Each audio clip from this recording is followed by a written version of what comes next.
Dear students, अब हम लोग गॉस लॉ का एक और एप्लीकेशन देखेंगे, electric field due to uniformly charged solid sphere. जैसे यहाँ पर एक सॉलिड स्फीयर है जिसमें चार्ज है यूनिफॉर्मली डिस्ट्रीब्यूटेड और इस स्फीयर का रेडियस गिवन है कैपिटल आर और इसके पूरे वॉल्यूम में चार्ज है यूनिफॉर्मली डिस्ट्रीब्यूटेड। तो सॉलिड स्फीयर अगर है और हम बोल रहे हैं कि चार्ज है पूरे वॉल्यूम में यूनिफॉर्मली डिस्ट्रीब्यूटेड, तो ये किस मटेरियल का बना हो सकता है? जैसे हम लोग जानते हैं कि किसी भी कंडक्टर के अंदर में चार्ज रिसाइड नहीं कर सकता, किसी भी कंडक्टर के अंदर में चार्ज नहीं रह सकता, लेकिन यहाँ पर चार्ज पूरे रीजन में है, वॉल्यूम में है, तो ये किस मटेरियल का बना होना चाहिए? सबसे पहले इसको कंफर्म कर लेते हैं कि ये जो पूरा सॉलिड स्फीयर है वो कंडक्टर का बना हुआ नहीं हो सकता, ये बना हुआ किस चीज का? इंसुलेटर का। तभी इसके पूरे वॉल्यूम में चार्ज अंदर में रहेगा। अगर ये कंडक्टर का बना होता तो जो भी चार्ज इसके वॉल्यूम में अगर हम इंजेक्ट करेंगे, रखेंगे, तो वो सब finally within no time कहाँ पर आ जाएगा?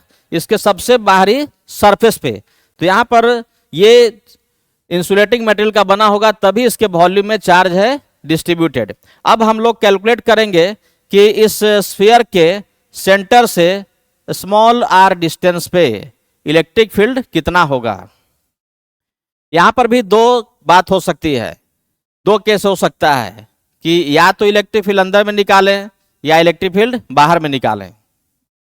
अगर सेंटर से डिस्टेंस ये आर है अंदर पॉइंट का, तो इस केस में हम बोल सकते हैं कि small r distance is less than radius, और अगर ये पॉइंट सरफेस तक चला गया तो इक्वल टू रेडियस। और अगर पॉइंट मान लो कि बाहर में है तो फिर ये डिस्टेंस आर क्या हो जाएगा? Greater than equal to radius. तो हम लोग को इन दोनों केस के लिए कैलकुलेट करना है इलेक्ट्रिक फील्ड। तो इलेक्ट्रिक फील्ड का वैल्यू कितना होगा ये कैलकुलेट करते हैं।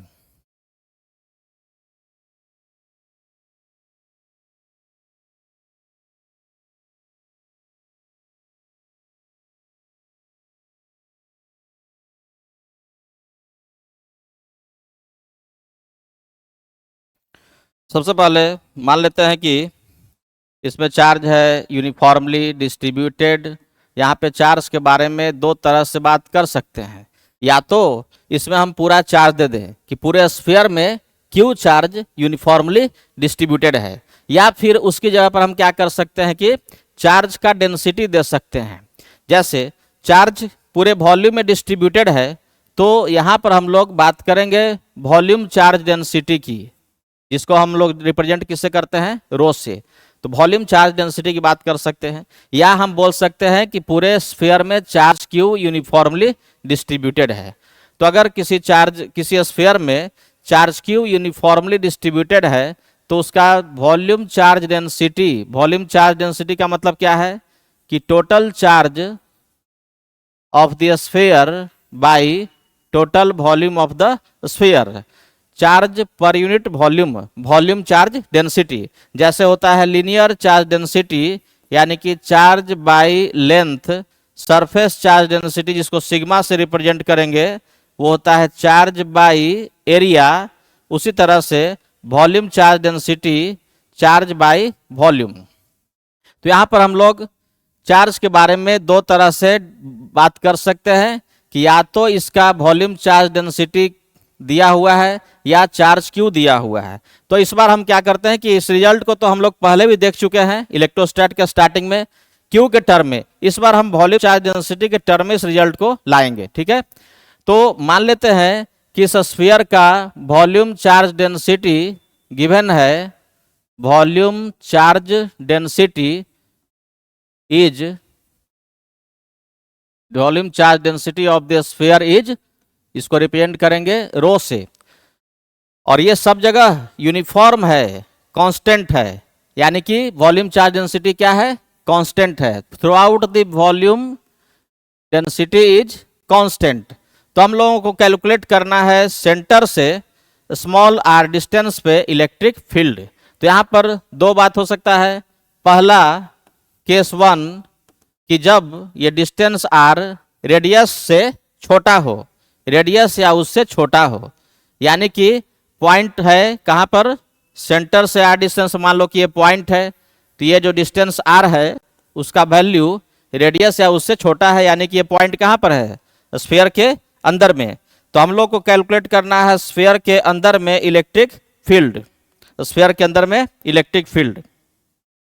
तो स्फीयर के अंदर में इलेक्ट्रिक फील्ड का वैल्यू कितना होगा ये कैलकुलेट करना है।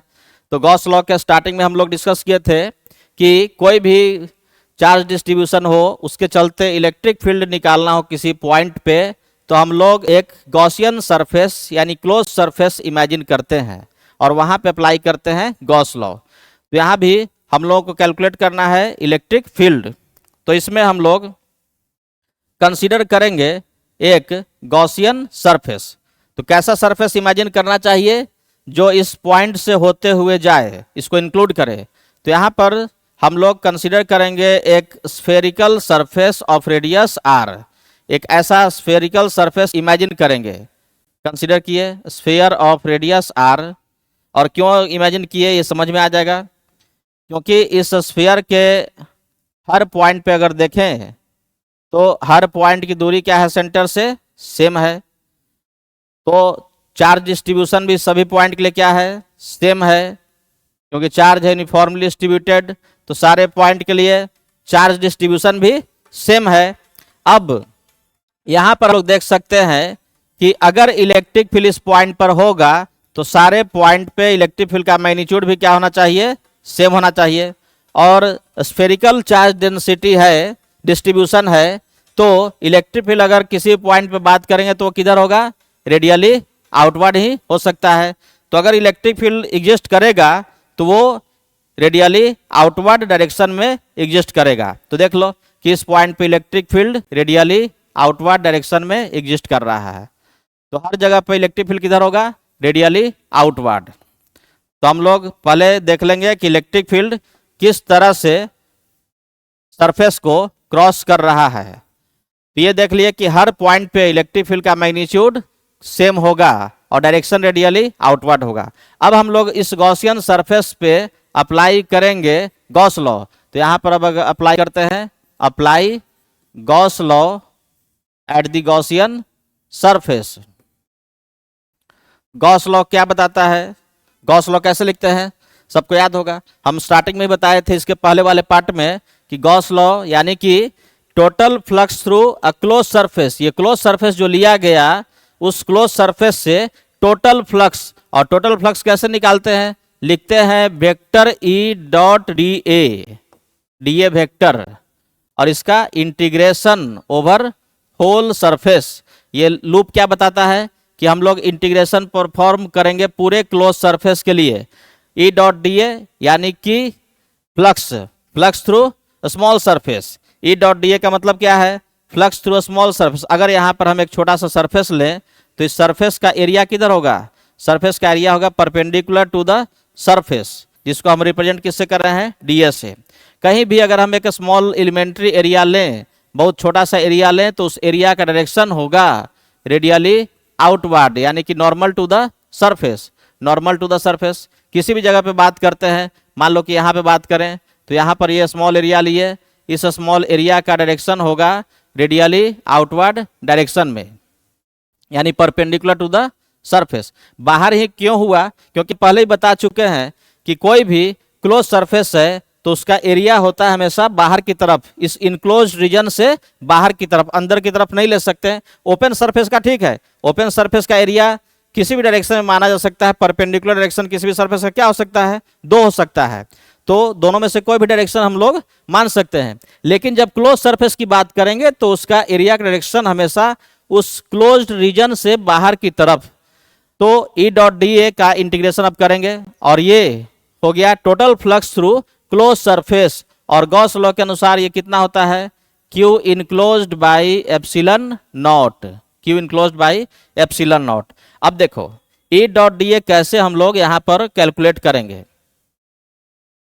देख सकते हैं कि हर एरिया के पास इलेक्ट्रिक फील्ड का मैग्नीट्यूड सेम है। इलेक्ट्रिक फील्ड और एरिया दोनों के बीच में एंगल कितना डिग्री का है, 0 डिग्री का है। इलेक्ट्रिक फील्ड और एरिया दोनों देख सकते हैं कि एक ही डायरेक्शन में सब जगह पर है, वो रेडियली आउटवर्ड है।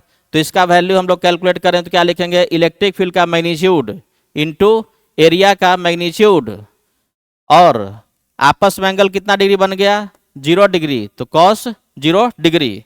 इसका इंटीग्रेशन पूरे क्लोज सरफेस के लिए, तो ये कितना हो जाएगा, ये हो जाएगा E इंटू डी ए का इंटीग्रेशन ओवर क्लोज सरफेस, और E का वैल्यू क्या है, E का वैल्यू सब जगह कांस्टेंट है, तो इसको इंटीग्रेशन के बाहर कर सकते हैं। तो इसको इंटीग्रेशन के बाहर करेंगे और बच गया इंटीग्रेशन किसका, डी ए, यानी कि स्मॉल स्मॉल एरिया का इंटीग्रेशन। यहाँ पे जो छोटा छोटा एरिया लिए, स्मॉल एरिया सभी स्मॉल स्मॉल एरिया को ऐड करेंगे तो ये क्या होगा, पूरे स्फीयर का पूरा सरफेस। तो यहाँ पर इसका मीनिंग क्या हुआ कि स्मॉल स्मॉल एरिया का सम इंटीग्रेशन, यानी कि सभी स्मॉल स्मॉल एरिया का सम, और सभी स्मॉल स्मॉल एरिया को जोड़ देंगे तो ये क्या हो देगा, पूरे सरफेस का एरिया।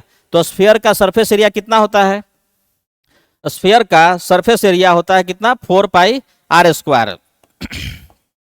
तो यहां से हम लोग कैलकुलेट कर लेंगे कि E ये बाहर में है और dA का इंटीग्रेशन कितना हो गया, 4 pi r square. 4 pi r square, r क्या है, इसका रेडियस।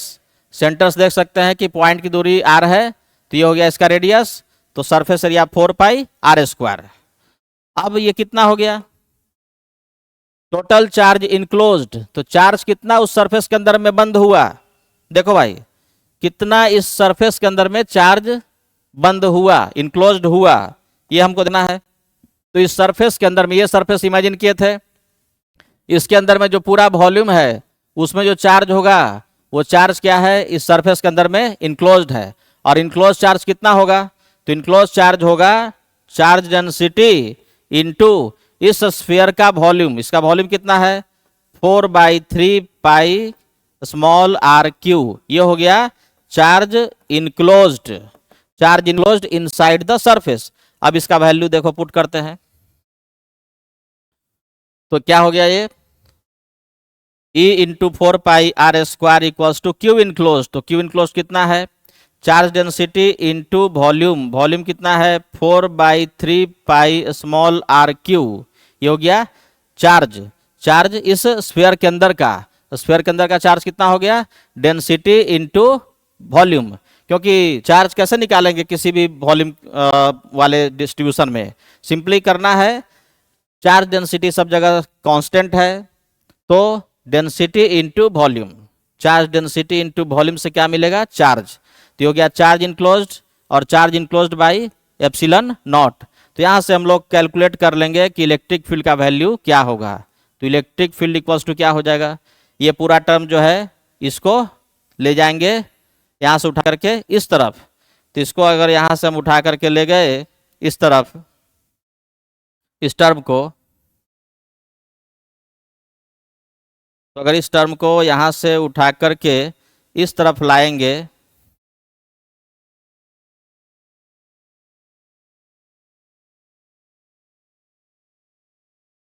तो देख लो E बराबर क्या हो जाएगा, इतना बाई 4 पाई आर स्क्वायर। तो इलेक्ट्रिक फील्ड का वैल्यू यहाँ से निकाल सकते हैं। इलेक्ट्रिक फील्ड वैल्यू कितना हो जाएगा, rho into 4/3 pi small r q divided by 4 pi r square epsilon naught. अब देख लो इससे इलेक्ट्रिक फील्ड का वैल्यू कितना आ गया, तो इलेक्ट्रिक फील्ड का वैल्यू आ गया E बराबर, देख लो 4 pi r square, 4 pi r square ऊपर नीचे कट जाएगा तो क्या बचेगा, रो बाई 3, और यहाँ पे एक R बचेगा तो रो R बाई 3 और एप्सिलॉन नॉट। ये रिजल्ट आ गया। इस रिजल्ट को हम लोग अच्छे से याद रखेंगे, ये रिजल्ट काफी इंपॉर्टेंट रिजल्ट है। तो अगर सॉलिड स्फीयर है, अगर मान लो कि सॉलिड स्फीयर है तो उसके चलते इलेक्ट्रिक फील्ड सेंटर से आर डिस्टेंस पे इतना आ गया। देख ले सकते हैं कि रिजल्ट किस तरह का रिजल्ट आया।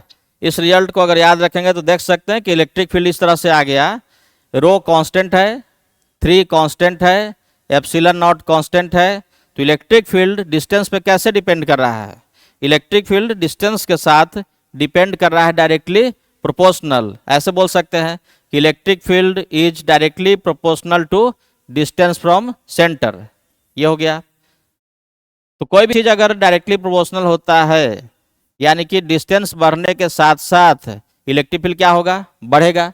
इसमें हम लोग सेंटर पे देख सकते हैं, सेंटर पे इलेक्ट्रिक फील्ड कितना होगा, तो आर का वैल्यू क्या पुट करेंगे, आर इक्वल्स टू 0 पुट करेंगे तो ये कहाँ मिल जाएगा, electric field at the centre. Electric field at the centre कितना हो जाएगा, आर का वैल्यू 0 पुट किए तो electric field equals to 0 centre पे। और जैसे जैसे सेंटर से डिस्टेंस बढ़ेगा तो इलेक्ट्रिक फील्ड भी बढ़ेगा। कैसे बढ़ेगा, इसको बोलेंगे डायरेक्टली प्रोपोर्शनल, या इसको हम लोग क्या बोलते हैं, कोई भी चीज डायरेक्टली प्रोपोर्शनल है तो उसको क्या बोलते हैं, उसको बोलते हैं कि लीनियरली वेरी कर रहा है। यानी कि अगर उसका हम ग्राफ प्लॉट करें तो ग्राफ कैसा आएगा, एक स्ट्रेट लाइन आएगा। तो इलेक्ट्रिक फील्ड और डिस्टेंस का ग्राफ प्लॉट करेंगे तो वो ग्राफ स्ट्रेट लाइन प्लॉट हो आएगा, क्योंकि डिस्टेंस बढ़ने पे इलेक्ट्रिक फील्ड भी स्ट्रेट लाइन में बढ़ेगा। तो ये हो गया कहाँ का, electric field inside the sphere. Electric field inside the sphere का ये फॉर्मूला आ गया। इस फॉर्मूला को याद कर लेंगे, electric field inside the sphere कितना होगा, रो आर बाई 3 एप्सिलॉन नॉट। इसी तरह से अब हम लोग कैलकुलेट कर सकते हैं electric field outside the sphere. तो अगर मान लेते हैं कि कोई सॉलिड स्फीयर है जिसके अंदर में चार्ज है यूनिफॉर्मली डिस्ट्रीब्यूटेड, चार्ज है यूनिफॉर्मली डिस्ट्रीब्यूटेड, तो इसके चलते अब निकालना है इलेक्ट्रिक फील्ड बाहर में। देखो अभी तक हम लोग इलेक्ट्रिक फील्ड कहाँ निकाले, अंदर में निकाले। तो अंदर का रिजल्ट याद रखो, बच्चा सब क्या करता है कि इसमें भूल जाता है, दोनों को मिलाकर सोच लेते हैं। जब भी इलेक्ट्रिक फील्ड की बात किया जाए तो हमेशा सोचो कि कहाँ बोला जा रहा है, स्फीयर के अंदर में कि बाहर में, दोनों के लिए अलग अलग रिजल्ट आएगा। अभी जो रिजल्ट आया था इलेक्ट्रिक फील्ड का वो स्फीयर के अंदर में आया था कि सेंटर से स्मॉल आर डिस्टेंस पे इलेक्ट्रिक फील्ड कितना आया था, rho into r by 3 epsilon naught. ठीक है, इस रिजल्ट को याद रखना है। अब हम लोग कैलकुलेट करेंगे electric field due to solid sphere outside the sphere. तो यहाँ पर कैलकुलेट करना है कि अगर कोई पॉइंट इस स्फीयर से बाहर में हो जिसका डिस्टेंस सेंटर से आर है तो यहाँ पर इलेक्ट्रिक फील्ड का वैल्यू क्या होगा। तो फिर से वही केस, फिर से वही काम, हम लोग इस पॉइंट पे इलेक्ट्रिक फील्ड निकालने के लिए गॉस लॉ अप्लाई करने जा रहे हैं। और गॉस लॉ अप्लाई करने के पहले क्या करना होता है, सबको याद होगा कि पहला स्टेप, पहला काम क्या करना है, इस पॉइंट से होते हुए एक क्लोज सरफेस सोचना। तो क्लोज सरफेस कैसा कंसीडर करेंगे, तो इस पॉइंट से होते हुए क्लोज सरफेस कैसा होना चाहिए, तो हम लोग स्फीयर कंसीडर करेंगे, एक स्फेरिकल सरफेस कंसीडर किए जो इस पॉइंट से होते हुए जा रहा है। अब यहां भी देख सकते हैं कि due to symmetricity of the charge distribution, charge distribution क्या है, सिमेट्रिक टाइप का है, सभी पॉइंट के लिए एक जैसा है। तो कोई भी पॉइंट अगर हम इस सरफेस पे लेंगे तो सारे पॉइंट के लिए चार्ज डिस्ट्रीब्यूशन एक जैसा है, सिमेट्रिक है। तो इलेक्ट्रिक फील्ड का मैग्नीट्यूड सभी जगह क्या होना चाहिए, सेम होना चाहिए। इलेक्ट्रिक फील्ड का मैग्नीट्यूड सभी जगह सेम होगा। और स्फेरिकल चार्ज डिस्ट्रीब्यूशन है तो इलेक्ट्रिक फील्ड किधर होना चाहिए, रेडियली आउटवर्ड। तो यहाँ इलेक्ट्रिक फील्ड अगर होगा तो वो किधर होगा, रेडियली आउटवर्ड डायरेक्शन में होगा, जो कि सेंटर से ऐसे होना चाहिए। तो इलेक्ट्रिक फील्ड यहाँ से निकलेगा सब जगह पर रेडियली आउटवर्ड डायरेक्शन में। और ये हम लोग देख चुके हैं कि कोई भी छोटा सा एरिया लें तो उस एरिया का डायरेक्शन भी किधर होगा, रेडियली आउटवर्ड डायरेक्शन में। कोई भी स्मॉल एरिया लें तो वहां पर एरिया का डायरेक्शन भी होगा रेडियली आउटवर्ड, इलेक्ट्रिक फील्ड भी है रेडियली आउटवर्ड। तो हर जगह पर स्फीयर का कोई पॉइंट सोच लो, छोटा सा एरिया ले लो, उस छोटे से एरिया का डायरेक्शन और इलेक्ट्रिक फील्ड दोनों क्या होगा, सेम डायरेक्शन में होगा। तो ये काम हम लोग कर लिए कि गॉसियन सरफेस कंसीडर कर लिए। अब गॉसियन सरफेस पहला काम था। इसके बाद नेक्स्ट स्टेप में क्या करना है, गॉस लॉ अप्लाई करना है। तो सॉलिड स्फीयर के चलते जिसका रेडियस कितना दिया हुआ है, रेडियस आर दिया हुआ है, सॉलिड स्फीयर के चलते हम लोगों को कैलकुलेट करना है इस पॉइंट पे इलेक्ट्रिक फील्ड।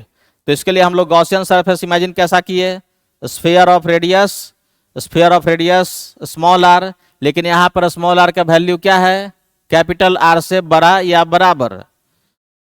अब अप्लाई करेंगे, apply Gauss law, apply Gauss law at the Gaussian surface. Gaussian surface पे अप्लाई करेंगे गॉस लॉ। गॉस लॉ क्या है? ई डॉट डी ए का इंटीग्रेशन ओवर होल सरफेस, यानी कि पूरे क्लोज सरफेस से टोटल फ्लक्स, और ये कितना होता है? तो ये होता है q enclosed by epsilon naught. अब देखो फिर इसी को आगे बढ़ेंगे, कैलकुलेट करेंगे, तो देख सकते हैं कि ई डॉट डी ए सभी जगह पर इलेक्ट्रिक फील्ड का डायरेक्शन और एरिया का डायरेक्शन क्या है? सेम है। तो दोनों के बीच में एंगल 0 डिग्री। तो ये हो गया E D A cos 0 degree. Cos 0 degree का वैल्यू 1 हो गया। कॉस 0 डिग्री 1 हो गया। तो ये कितना हो गया? ई इंटू डी ए, और इसका इंटीग्रेशन पूरे क्लोज सरफेस के लिए। अब इसमें सभी जगह पर इलेक्ट्रिक फील्ड का वैल्यू सेम है, तो इस इंटीग्रेशन में ई क्या हो गया? ई हो गया कांस्टेंट। ठीक है, क्योंकि देखो ई का वैल्यू सब जगह पे मान लो कि 10 यूनिट आ रहा है, तो ये 10 कांस्टेंट हो गया। तो इस कांस्टेंट को इंटीग्रेशन में क्या कर सकते हैं? बाहर कर लेंगे। तो बचा क्या इंटीग्रेशन में? इंटीग्रेशन के अंदर में बच गया केवल एरिया का इंटीग्रेशन। तो स्मॉल स्मॉल एरिया का इंटीग्रेशन करेंगे, यानी कि पूरा सम करेंगे, तो वो क्या देगा? पूरा सरफेस एरिया। तो यहां से फिर फाइनली क्या हो जाएगा? ये आ जाएगा ई इनटू और सभी एरिया का सम, यानी पूरा स्फीयर का सरफेस एरिया। सरफेस एरिया कितना आ गया? 4 पाई आर स्क्वायर। ये हो गया total flux through close surface. अब देखो total flux through close surface मिल गया। अब हम लोग को आगे क्या करना है? Total flux through close surface equals to क्या होता है? Q enclosed by epsilon naught. अब देखो भैया क्यू इनक्लोज्ड केवल निकाल लेना है। तो इस पूरे सरफेस में कितना चार्ज इनक्लोज्ड है? तो इस सरफेस के अंदर में जो स्फीयर का पूरा चार्ज है वही इनक्लोज्ड है। मान लो कि इस पूरे सरफेस में टोटल चार्ज इनक्लोज्ड है क्यू, तो पूरा चार्ज आ गया। क्यू बराबर क्या होगा? डेंसिटी इनटू इस स्फीयर का वॉल्यूम। हम इस बार क्यू ही लिख देते हैं। तो क्यू टोटल चार्ज, मान लो कि इसमें टोटल चार्ज डिस्ट्रीब्यूशन था क्यू, तो क्यू बाई एप्सिलॉन नॉट। तो यहां से हम लोगों के पास आ गया इलेक्ट्रिक फील्ड का वैल्यू कितना? इलेक्ट्रिक फील्ड बराबर q by 4 pi epsilon naught r square. तो इस बार जो इलेक्ट्रिक फील्ड आया उसका वैल्यू देख लो किस तरह से आया। इस बार जो इलेक्ट्रिक फील्ड आया है, electric field directly proportional to 1 by r square. तो इस बार देखो ध्यान से कि इलेक्ट्रिक फील्ड का वैल्यू डिस्टेंस के साथ कैसे वैरी कर रहा है। डिस्टेंस अगर बढ़ेगा तो इलेक्ट्रिक फील्ड का वैल्यू घटेगा। ठीक है, तो इसको बोलेंगे कि इलेक्ट्रिक फील्ड कैसे चेंज हो रहा है? Inversely proportional to r square. तो दो बात याद रखें कि अंदर में कैसे इलेक्ट्रिक फील्ड वेरी करता है। तो inside the sphere electric field increase करता है, डिस्टेंस के साथ साथ इलेक्ट्रिक फील्ड बढ़ता है। और कैसे बढ़ता है? लीनियरली, यानी कि स्ट्रेट लाइन के रूप में, डायरेक्टली प्रोपोर्शनल। और बाहर में क्या हो रहा है? जैसे ही सरफेस से बाहर है तो इलेक्ट्रिक फील्ड डिस्टेंस बढ़ने पे घटना स्टार्ट हो जाएगा। जैसे आर का वैल्यू अगर बढ़ेगा तो इलेक्ट्रिक फील्ड का वैल्यू घटेगा। और ये इनवर्सली प्रोपोर्शनल, इस बार स्ट्रेट लाइन नहीं हुआ, इस बार इनवर्सली प्रोपोर्शनल है। Inverse square law 1 by r square के प्रोपोर्शनल है। तो क्या बोलेंगे कि electric field 1 by r square के डायरेक्टली प्रोपोर्शनल है।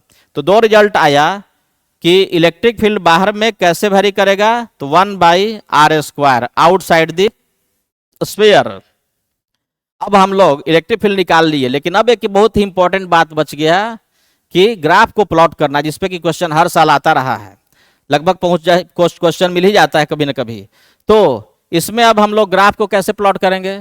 इलेक्ट्रिक फील्ड को रखेंगे वाई एक्सिस पर और डिस्टेंस फ्रॉम सेंटर को रखेंगे एक्स एक्सिस पर। ठीक है, अब दो पार्ट में ग्राफ प्लॉट होगा, एक सेंटर से लेकर के सरफेस तक, यानी कि डिस्टेंस आर का वैल्यू रेडियस के बराबर। तो एक हो गया आर इक्वल टू 0 से लेकर के रेडियस कैपिटल आर तक। तो ये रीजन कहाँ का हो गया? स्फीयर के अंदर का हो गया।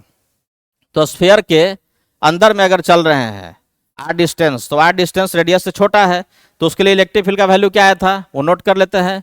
इलेक्ट्रिक फील्ड का वैल्यू आया था रो आर बाई 3 एप्सिलॉन नॉट, यानी आया था इलेक्ट्रिक फील्ड अंदर का डायरेक्टली प्रोपोर्शनल टू डिस्टेंस। तो डिस्टेंस बढ़ने के साथ साथ इलेक्ट्रिक फील्ड भी लीनियरली स्ट्रेट लाइन ऐसे बढ़ेगा, कहां तक? सरफेस तक।